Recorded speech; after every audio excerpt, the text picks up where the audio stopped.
Le Rail Club du Kadiogo, champion national, le rêve pourrait être réalité dès ce samedi avant la fin du feuilleton. Avec 4 points d'avance sur l'USO, deuxième au classement, le RCK a besoin d'une victoire pour succéder au RCB, champion sortant et hors course pour le titre national. Le programme de la 29e et avant-dernière journée, opposition et enjeux dans ce magazine. La réalisation d'infrastructures pour booster la pratique sportive au Burkina Faso, c'est le cheval de bataille du ministre des Sports et des Loisirs. Le train va bientôt siffler le départ. Le docteur Taïrou Bangré était face aux hommes des médias lors du point de presse du gouvernement animé ce jeudi. Les détails vous seront donnés dans un instant. Les championnats nationaux 2016 d'athlétisme ont battu le record de participation. Plus de 230 candidats au titre ont rivalisé de talent dans la cuvette du stade du 4 août, 3 jours durant. Notre spécialiste maison Mahamadi Wena vous fera vivre les péripéties de ce rendez-vous national. Plus haut, plus vite, altitude Naouri, acte 8, c'est le 30 juillet prochain. À chaque édition, son innovation et celle de 2016 annonce sa part de nouveautés. C'est ce qu'a laissé entendre le comité d'organisation au cours d'une conférence de presse tenue ce matin à Ouagadougou. Dernier grand rendez-vous d'information sportive de la semaine sur la RTB. Mesdames et messieurs, ravi de vous retrouver et merci de vous installer. Un record de participation, ils étaient plus de 230 athlètes venus de toutes les régions du Burkina Faso pour disputer des titres nationaux dans 43 épreuves depuis mardi dernier. Au bilan, à la clôture des championnats nationaux d'athlétisme 2016 ce jeudi, il ressort que la plupart des ténors ont honoré leur rang. Les détails avec Salifou Belem et Mahamadi Wena. Pas de record national battu à ce championnat 2016, mais la compétition a été pour le moins très disputée. Les ténors de l'athlétisme burkinabé pour la plupart ont tenu leur rang. Au niveau des courses de vitesse, Jan Kendrick a dominé le 100 mètres dames. Chez les hommes, Sidiki Ouedraogo est le plus rapide des concurrents du 100 mètres. En 11 secondes, il prend le dessus sur Romaric Zoubga et Ezekiel Kendrebero. Au 4x100 mètres, l'équipe du centre, grâce à Jan Kendrebero, remporte le relais dames. Mais les hauts bassins A s'imposent au 4x100 mètres hommes. Maïmounata Soura a montré sa suprématie au lancer du disque en réussissant à propulser le disque à 42,50 m. Elle défend Sadiatou Ouedraogo et Yvonne Koulibaly. Le disque homme est l'apanage de Timothée Lengani, auteur d'un lancer de 44,98 m. Rokiatou Fofana, en route pour le championnat junior d'athlétisme en Pologne, a dicté sa loi aux 400 mètres haies et aux 400 mètres plats. Au niveau du demi-fond, le 800 mètres dames est dominé par Agar Kabouré qui réalise un chrono de 2 minutes 20 secondes 7. Babou Idolou s'est imposé au 800 mètres hommes. Le 5000 mètres homme a vu la victoire de Dabiré Jean-François en 16 minutes 6 secondes 41.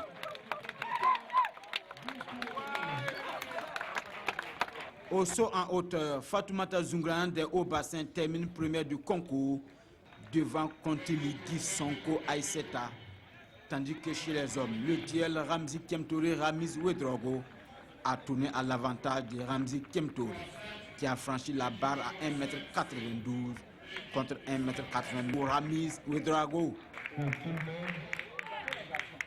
Le saut en longueur d'âme est dominé par Jan Kendrebero. Chez les hommes, Idrissa Compaoré du centre bat son record personnel grâce à un saut de 7,28 m. Les athlètes en pleine compétition ont reçu la visite d'un spectateur de premier rang, le ministre des Sports et des Loisirs. J'ai tenu à venir particulièrement à cette séance en dépit du conseil qu'on a eu tout à l'heure pour manifester tout mon attachement au sport burkinabé. Et l'athlétisme, c'est quelque chose que j'aime bien, que je regarde beaucoup à la télé. Et aujourd'hui, j'ai vu quand même des jeunes courir et ça, c'est vraiment une bonne chose.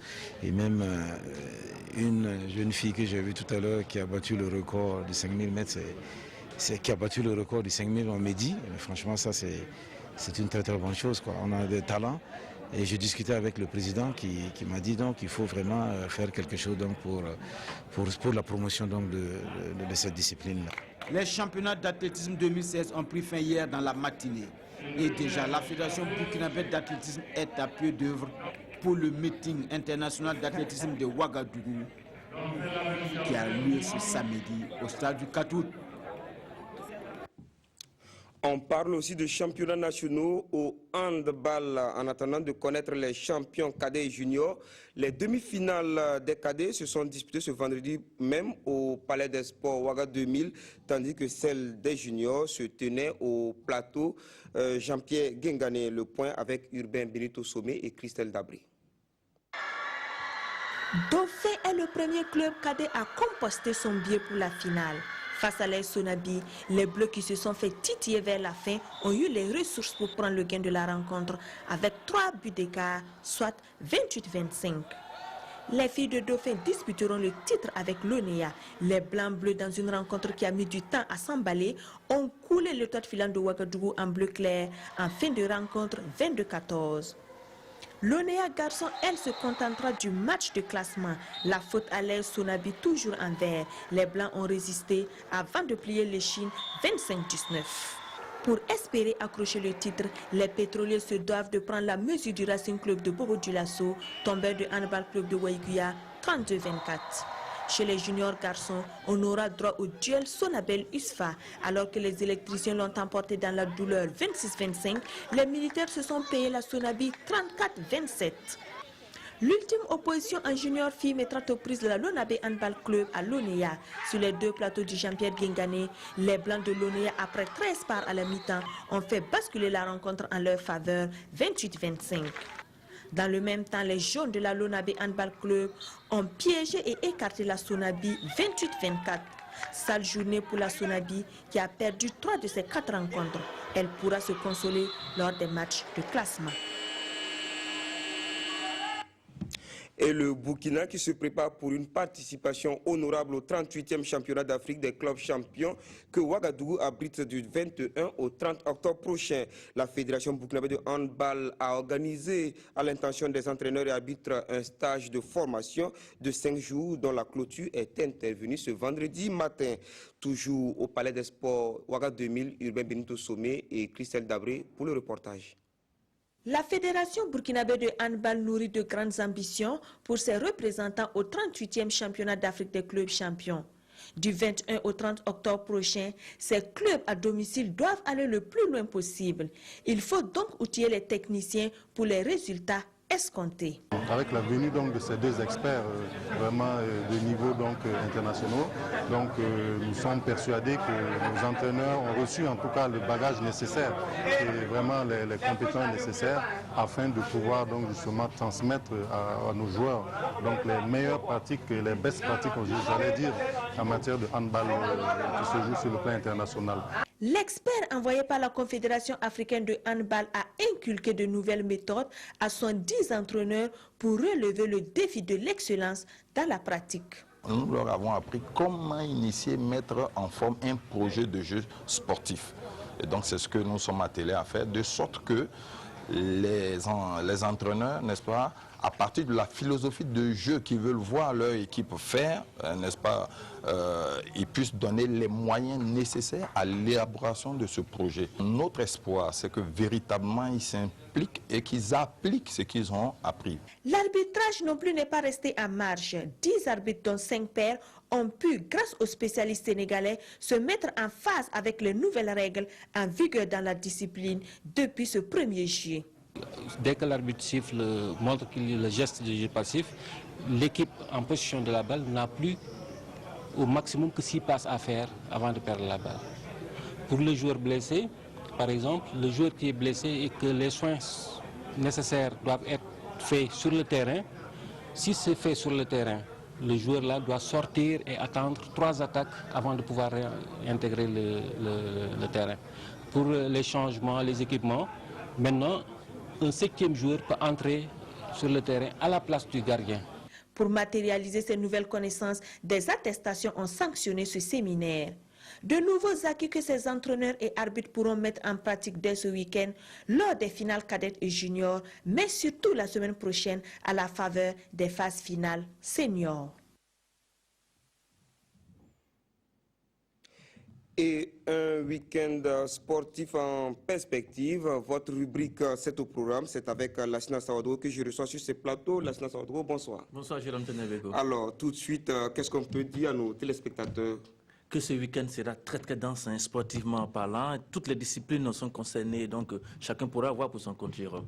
Alors, donc on commence par le football. On commence par le football qui amorce dès demain sa 29e journée, amis téléspectateurs, 2 journées avant la fin du Faso Foot. Et vous le savez, depuis la semaine dernière, le RCK a pris une option très sérieuse pour le titre 2016. Les Faucons du Rail Club du Kadougou sont peut-être à 90 minutes du titre ce week-end au stade municipal Joseph Issoufou Konombo. Les Faucons de Kamoumalo seront face à l'association sportive des fonctionnaires de Bobo-Dioulasso qui n'a plus rien à jouer dans ce championnat, mais qui a surtout envie de préparer au mieux sa demi-finale de la Coupe du Faso face à l'AS Sonabel le mercredi prochain. Donc 16h, stade municipal Joseph Issoufou Konombo, toute la famille des Faucons peut-être s'est donné rendez-vous pour sans doute pouvoir voir si il sera possible, Jérôme, pour cette équipe de Orange et Noir, cette équipe de Amadou Traoré, donc de pouvoir arracher son titre avant terme, parce que là, vous savez les écarts, hein, le RCK à 57 points, l'USO à 53 points, donc en cas de victoire, le RCK ne pourra plus être rattrapé pour la dernière journée. Pour l'USO, il faut croiser les doigts, parce que l'USO aussi joue le titre à Koudougou face au BPS. L'USO va essayer de gagner. Lassina Sawadro, il faut dire que ce match au sommet de la 29e journée sera en direct. Ah oui. Oui, c'est vrai. Ce match, amis téléspectateurs, pour vous qui n'êtes pas à Ouagadougou, qui ne pouvez pas faire le déplacement du côté du stade municipal Joseph Issoufou Konombo, restez scotchés sur vos antennes sur le coup de 16h. Nous serons en direct du stade municipal Joseph Issoufou Konombo pour vous faire vivre ce match. Peut-être ce match pour le titre, pour le Rail Club du Kadougou. Ah, que ce fut dur. Que ce fut dur pour Kamou Malo et toute son équipe. Cette saison a été difficile avec ce ménage à 3 entre le RCK, le RCB et l'Union sportive de Ouagadougou. 16h demain, stade municipal Joseph Issoufou Konombo. Je le disais tout à l'heure, hein, l'autre match pour l'espoir. Pour gagner, pour croire, c'est le match de l'USO Jérôme. L'USO doit gagner à Koudougou et puis espérer un faux pas du Rail Club du Kadougou pour encore espérer encore voir le titre arriver du côté de l'Arlais lors de la dernière journée. BPS, USO, 16h, stade municipal de Koudougou. Et puis les matchs pour l'honneur, Jérôme. Il y a des matchs pour l'honneur parce que ces équipes-là ne jouent ni le titre ni pour le maintien. Il s'agit de Bankui, Asfa Yenenga. Je dis Bankui parce que le Bankui, c'est déjà sûr. Ils attendent de jouer les 2 derniers matchs et puis de ranger les maillots pour bien sûr se retrouver du côté de la 2e division la saison prochaine. Bankui, Asfa, 16h, stade régional de Dédougou. Et puis RCB, le RCB qui a perdu tout espoir de titre depuis la saison. La semaine dernière, sera face à l'AS Sonabel. L'AS Sonabel qui devra jouer la SFB donc au mercredi prochain à Bobo-Dioulasso pour les demi-finales de la Coupe du Faso. RCB, Sonabel, Stade Wobi, 16h. Et puis à Pau, le Majestic qui a sauvé sa peau grâce à Adama Sampo sera face à Kozaf. Di Mourinho, Adama Sampo. En tout cas, pas ces joueurs. Ces joueurs l'appellent le Mourinho, sinon nous savons que le Mourinho que nous connaissons tous, c'est Mousso Ouedraogo à qui on salue, à qui on adresse un salut fraternel au passage. Et puis Jérôme, le dernier match pour l'honneur, c'est le Santos qui sera face à l'USFA. L'USFA aussi qui a sauvé sa peau après ses départs en catastrophe de ses leaders. Santos, USFA, du côté du terrain de Salitas à Ouagadougou. Et puis voici un match, sinon 2 matchs, vaincre ou périr. Ce sont des matchs de dimanche, Jérôme. 2 équipes en déplacement qui auront le cœur qui va battre à la chamade. Il s'agit de l'Union sportive de Yatenga qui sera face à la JEP. La JEP qui n'a plus rien à jouer, mais l'USI qui devra gagner et espérer un faux pas de l'USCO de Banfora à Ouagadougou dimanche face à l'étoile finale de Ouagadougou pour espérer encore avoir une chance de rester dans l'élite lors de la dernière journée. AGEP, USI, Stade Wobi 16h et puis EFO, USCO, Stade municipal Joseph Issoufou Konombo, c'est à 16h à Ouagadougou. Jérôme, pour le championnat. Pour résumer, un duel à distance au haut du tableau, oui. Un duel à distance au bas du tableau. Alors, voilà. on finit avec le championnat domestique et on va parler équipe nationale. Équipe nationale, il s'agit des étalons juniors. Les étalons juniors, vous le savez, hein, qui ont fait match nul face aux Aiglons du Mali la semaine dernière, qui doivent préparer au mieux ce match retour du côté du stade Modibo Keïta le 24 juillet prochain. Les étalons juniors sont du côté de Accra pour disputer un match face aux Black Satellite du Ghana. Les Black Satellite qui ont été écrabouillés par cette équipe junior du Sénégal, 3-1 à Dakar, et aussi qui doivent remonter 2 buts pour espérer donc être de l'expédition de la phase finale de la Coupe d'Afrique junior. Black Starlet étalon junior demain à Accra, préparation de ces matchs retour face et au Sénégal pour le Ghana et au Mali donc pour le Burkina face au Jérôme. Et on va parler athlétisme. On va parler d'athlétisme, vous savez, hein, Ouamadi Wenan l'a dit dans son reportage de tout à l'heure. Ça, c'est les championnats. Mais juste après le championnat, il y a le meeting d'athlétisme de Ouagadougou, une trentaine d'athlètes de 8 pays. Il s'agit de la Côte d'Ivoire, du Sénégal, du Ghana, du Bénin, du Togo, du Niger, du Mali, de la Gambie, qui vont aller donc à la compétition dans 18 épreuves. 18 épreuves, les épreuves du 13e meeting international de Ouagadougou qui débute demain à 16h au stade du 4 août. C'est le seul stade olympique donc au Burkina Faso parce que le stade Omnisport ne répond pas à ces normes-là. Pas de sautoir, pas de piste d'athlétisme réglementaire. Voilà pourquoi on ne fait pas de l'athlétisme du côté de Bobo Dioulasso. Et le directeur technique national nous disait ici que Laetitia Bambara ne vient pas parce qu'il n'y a pas de lance de marteau. Voilà, malheureusement. Pas de cage. Et après l'athlétisme, on va parler de handball. Handball, tout à fait. On va saluer au passage un Christelle Dabré-Paré qui était au feu et au moulin aujourd'hui pour nous offrir toutes ces informations et les finales. Et après les demi-finales qui sont disputées ce soir, les finales c'est demain sous le coup de 12h30 au Palais des Sports de Ouaga 2000. Amis téléspectateurs, la finale filles va opposer les Dauphins à l'AS Onea et puis la finale des garçons AS Sonabi, Racing Club de Bobo Dioulasso. Ça c'est les finales cadettes. Les finales juniors, après donc les finales qui auront lieu après les finales cadettes. En filles, AS Onea, l'Onabé Handball Club et puis en garçon, Sonabel Union Sportive des Forces Armées Jérôme. Et on reste toujours dans les sports demain pour parler de basketball. On parle de la 6e journée du championnat national de basketball qui, exceptionnellement, pour ce samedi, aura lieu donc du côté du plateau du lycée Marienne Ngouabi pour ce qui concerne Ouagadougou. À partir de 16h, on aura AS Sonabel, AS Sonabi et puis à 18h, RCK. AS Onea, Bobo Dioulasso, ce même samedi, du côté du plateau du Sarouobi, on aura Adhésif RCB à 16h, et puis Usfran Diadem à 18h. Dimanche, on revient au Palais des Sports pour le basket à Ouagadougou, AS Sonabi, AS Onea à 16h, et puis à 18h, AS Sonabel, Rai Club du Cadeco. Le Rai Club du Cadeco, il faut le rappeler, qui pour le moment surfe sur la Ligue nationale de basketball avec 5 matchs, 5 victoires pour les Faucons de Auguste Wibga. À Bobo Dioulasso Jérôme, on aura Adhésif RCB dimanche à 16h, plateau Sarouobi, et puis Usfran Diadem 18h, plateau du Sarouobi. Une dernière information basket, c'est l'élimination des étalons juniors qui étaient en lice pour la qualification pour Rwanda 2016. Les étalons, après avoir battu le Bénin à match aller à Cotonou, sont tombés face à ces mêmes Béninois dans le même écart. Résultat des courses, il fallait atteindre le match face à la Côte d'Ivoire et au goal average, les étalons juniors donc sont sortis de la compétition. Les qualifiés dans la zone sont la Côte d'Ivoire et le Bénin. Les étalons devraient encore venir apprendre pour repartir de plus belle. Voici au programme de ce week-end très chargé sportivement parlant, Jérôme. Merci beaucoup à vous, Lassina Sawadogo, pour tous ces détails. Et puis, on continue quelques informations en bref avant de poursuivre ce magazine. Le lancement de la 3e édition du tournoi Maracana de notre confrère Lucien Koula, c'est pour ce samedi sur le terrain du Mogo Naba, Bango. Le match d'ouverture va opposer USSS USS de Samandin à l'AS Sozakov. Cette troisième édition est placée sous le patronage du ministre des Sports et des Loisirs, le Dr Tahirou Bangré, et le parrainage du président de l'Association des journalistes sportifs du Burkina, M. Alexis Kankobo. Il est organisé du 20 juillet au 31 août sur le terrain du lycée Zenda, un camp vacances foot dénommé Mourinho Vacances Foot pour la détection de jeunes talents de 5 à 16 ans. Les inscriptions se poursuivent du lundi au samedi de 9 à 16 heures à l'entrée ouest du terrain du lycée Zenda face au canal. Les 60 premiers inscrits auront chacun un équipement complet, frais d'inscription, 10 000 francs.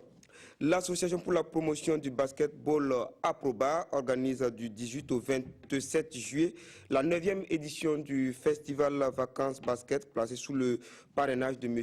Lucien Karama, directeur général de la LONAB. Le festival concerne les enfants âgés de 3 à 18 ans.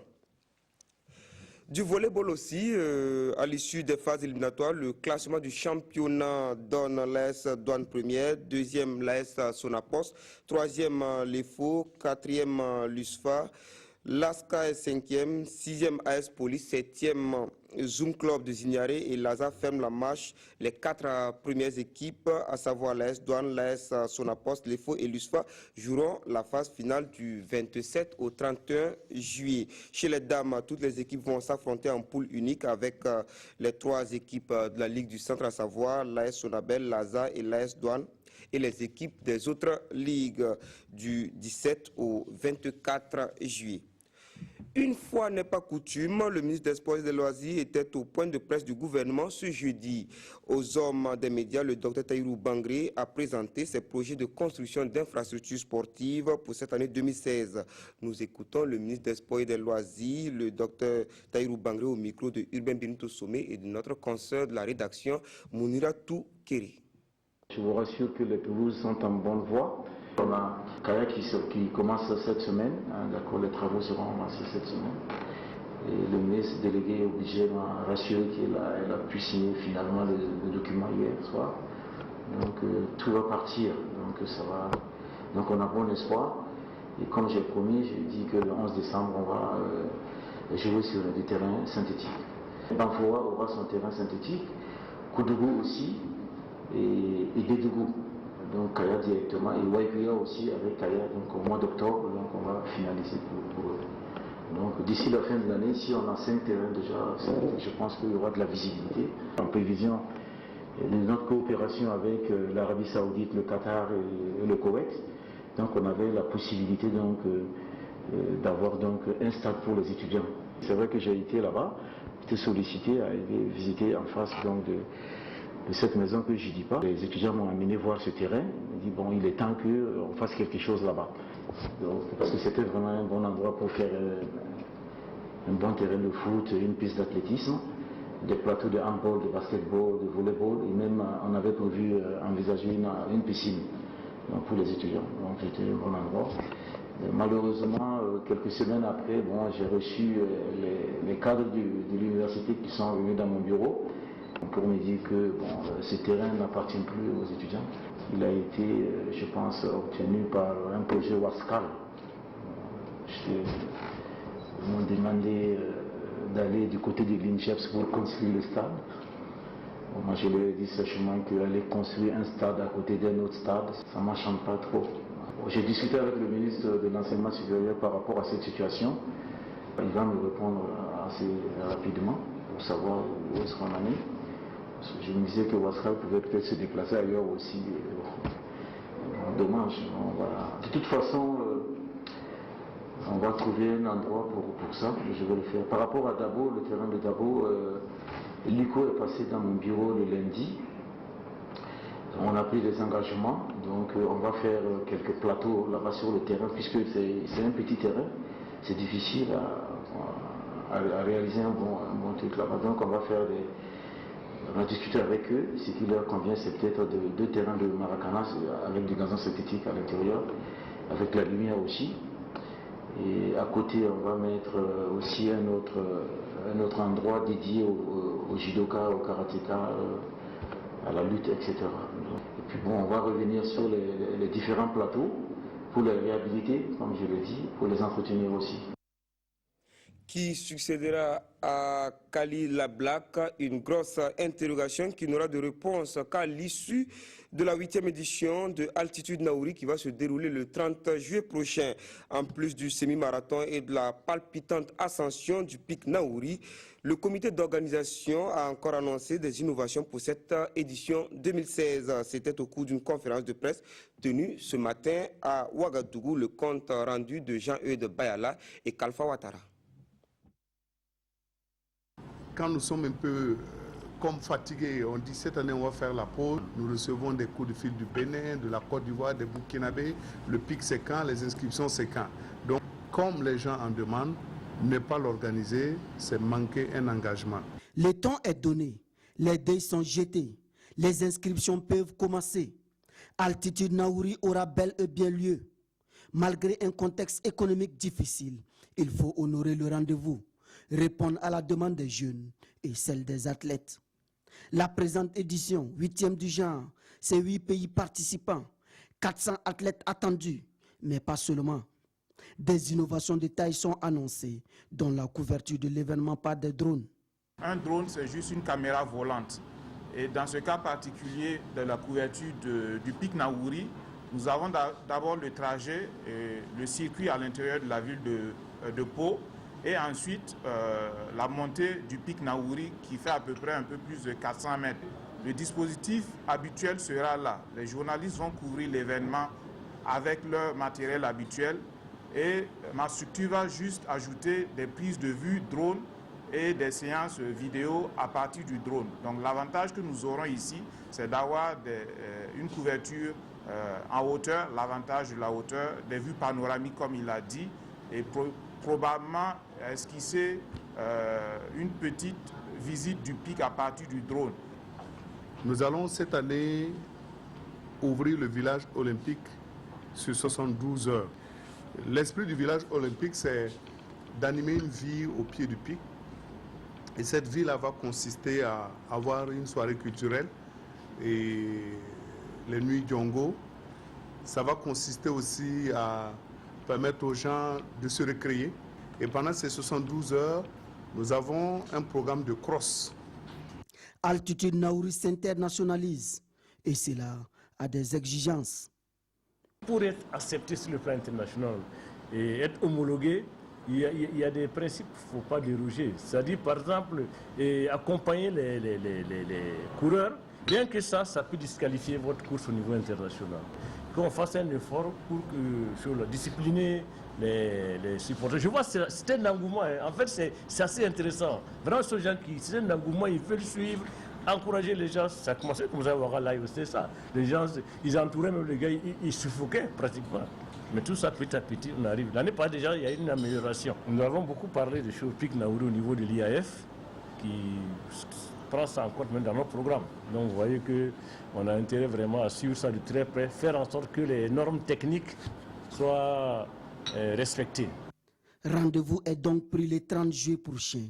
Mais en attendant, on peut s'inscrire au stade du 4 août, à la radio nationale ou à Pau sur place. Du football au menu de la commémoration de la journée mondiale de la population, l'équipe du ministère de l'économie, des finances et du développement a disposé de celle du système des Nations Unies au Burkina. 4 tirs au but à 3, le résumé est de Kalfa Ouattara. Du sport pour célébrer la population. C'est l'une des activités organisées par le ministère de l'économie dans le cadre de la commémoration de la journée mondiale de la population, célébrée le 11 juillet de chaque année. Au menu de l'édition 2016, un match de football entre le système des Nations Unies et la Direction générale de l'économie et de la planification en orange. Au terme des 90 minutes de jeu, les deux équipes se neutralisent. Score final, 2 buts partout. L'équipe du ministère de l'économie l'emporte au tir au but.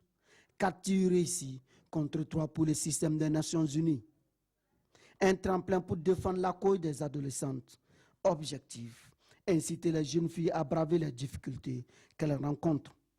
Et bon, je dis que tout le monde a gagné parce que c'était la Coupe de la solidarité, de la fraternité et aussi pour pouvoir encourager toutes ces activités qui sont entreprises dans le cadre donc, de la Journée mondiale de la population. Ce match constitue pour nous le renouvellement d'engagement en matière de partenariat entre le système des Nations Unies et le gouvernement du Burkina Faso. Et comme vous l'avez constaté, cette année, l'équipe du ministère de l'économie, des finances et du développement a gagné. Nous sommes en train de montrer par là, en fait, le jeu démocratique avec l'alternance. L'année dernière, c'était le système des Nations Unies. Cette année, c'est le ministère de l'économie, des finances et du développement. L'année prochaine, je ne sais pas encore qui ce sera, mais dans tous les cas, c'est une bonne chose. Je voudrais signaler, entre autres, qu'il y avait eu un match avec des orphelines que la Carrefour soutient à travers des bourses et que le système des Nations Unies accompagne aussi à travers UNFPA et qui ont joué contre leur tanti. Personne n'a gagné, mais finalement, comme nous investissons dans les adolescentes, ce sont les adolescentes qui ont gagné. Investir dans les adolescentes, c'est le thème choisi par la communauté burkinabé pour la présente célébration. Merci d'être resté en notre compagnie. Bon week-end sportif à tous. N'oubliez pas RCK, RCB, ASFB en direct sur la RTV demain à 16h. L'info continue sur www.rtv.bf. Bonsoir.